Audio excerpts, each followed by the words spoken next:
the minister has blamed everybody except himself. Right?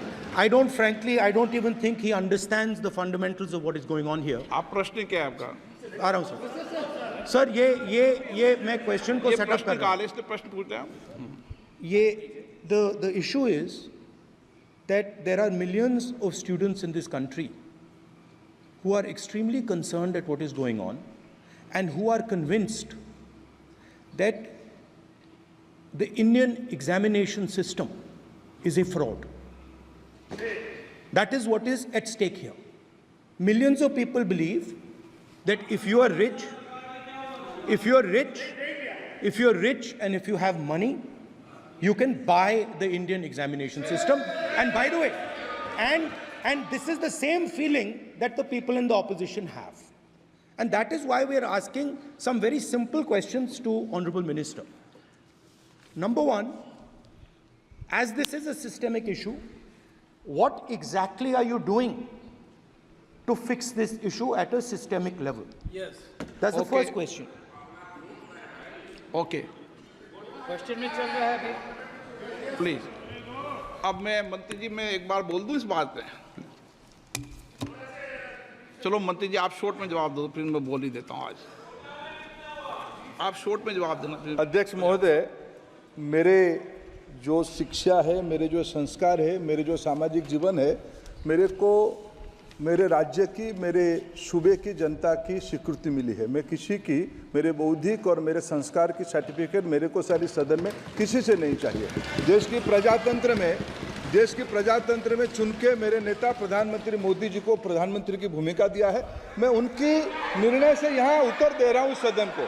बाकी ये कहना चिल्लाने से सच झूठ नहीं हो जाएगा साहब।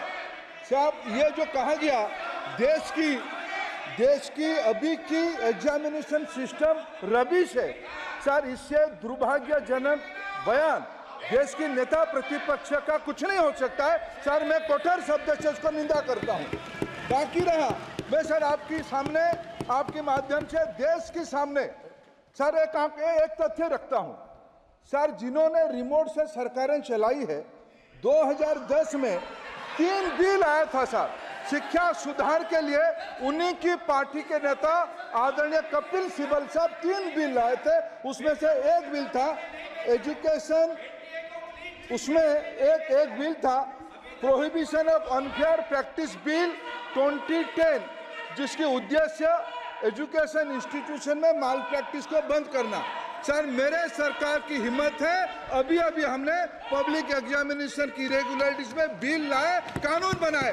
क्या मजबूरी था कांग्रेस पार्टी की, क्या मजबूरी था नेता प्रतिपक्ष की? उन्होंने उस बिल को उठा किया, किसके दबाव में उठा किया? क्या निजी मेडिकल कॉलेज की दबाव में, उनकी घूसखोरी की दबाव में उन्होंने उस बिल को उठा किया था? सच सुनने की सामने नहीं है ये। मैं किसी की विद्वता पे प्रश्न नहीं उठाता हूं, लेकिन सच 2010 में शिक्षा सुधार की बिल उन्हीं की सरकार ने लाया था, दबाव में उन्होंने उठ रखा। ये हमको प्रश्न पूछते हैं। There was a special drive phase 1 and a special drive phase 2. Special drive phase 1 was in 17. Special drive phase 2 has been implemented in 23. Till July of 24, that is this month, 15th, 6,294 applications for withdrawal have been filed before the various courts. Now, specifically on ease of doing business, a lot of steps have been taken, nearly 11 steps which have been given in the written reply.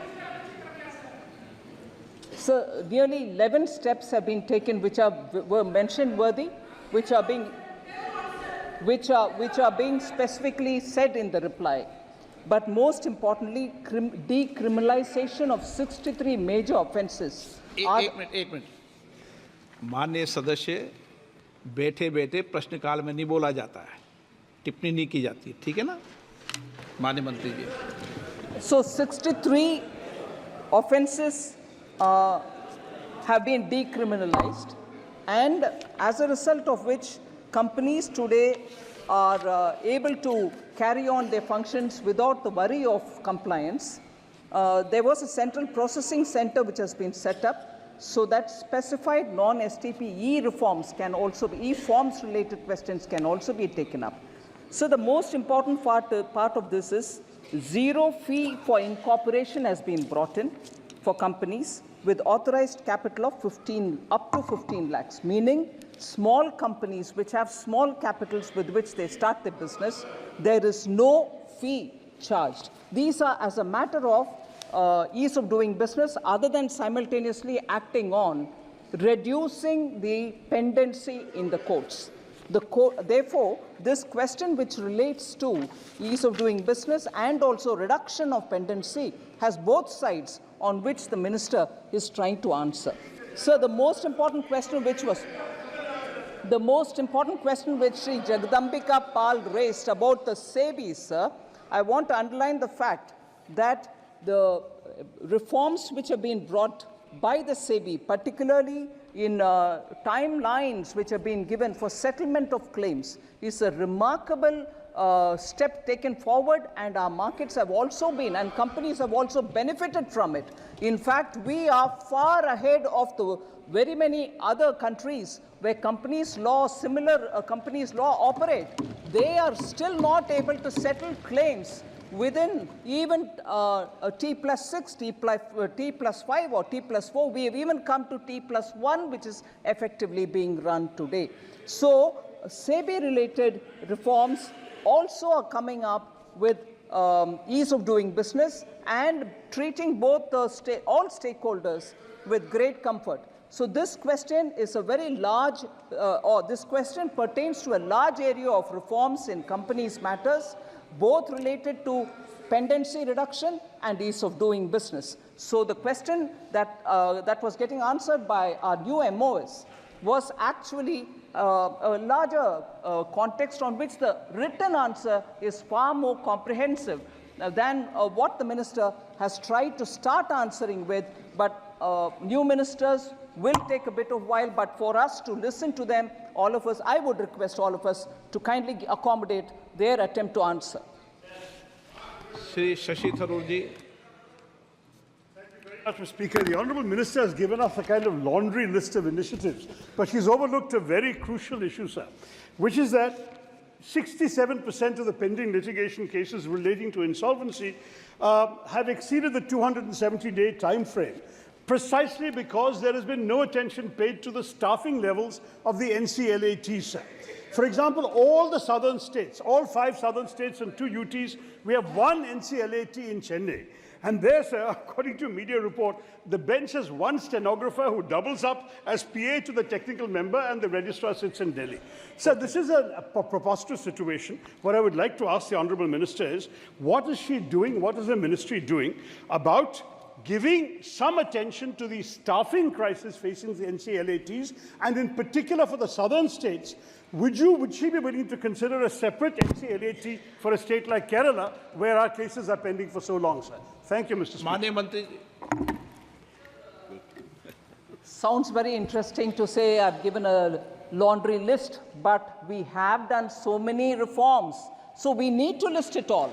And I appeal to the honourable member to read it so that he can differentiate between a typical laundry list and a list of actions taken for reforming the process. Honourable Member Shashi Tharoor should actually differentiate between a laundry list and the list of reforms undertaken by us. So with that said, sir, and with that said, I quite agree with the Honourable Member. Staffing and filling up the vacancies of NCLT and NCLAT is a challenge which we are trying to meet. We are certainly conducting periodically interviews and also advertising for positions and working with the Supreme Court so that we get the right members to appoint them in the various company law tribunals. Yes, it is the truth that there is only one NCLAT, and that is located in Tamil Nadu. I'm sure for now at least, the southern states would find that it is not located in the north and it is in Chennai, and therefore for now at least, NCLAT in Chennai would serve the purpose. However, I do appreciate that we need to have greater number of appellate tribunals, but this is not something which I can just do. Oh, sir, my mic is off. So it's not only the opposition members' mics which are getting off, even mine is off, if that satisfies you. Sir, but my answer is not complete. NCLT, both NCLT and NCLAT appointments are being taken up seriously by all of us. We are trying to fill it speedily. Let me assure the member that filling up these positions are happening with greater sense of urgency.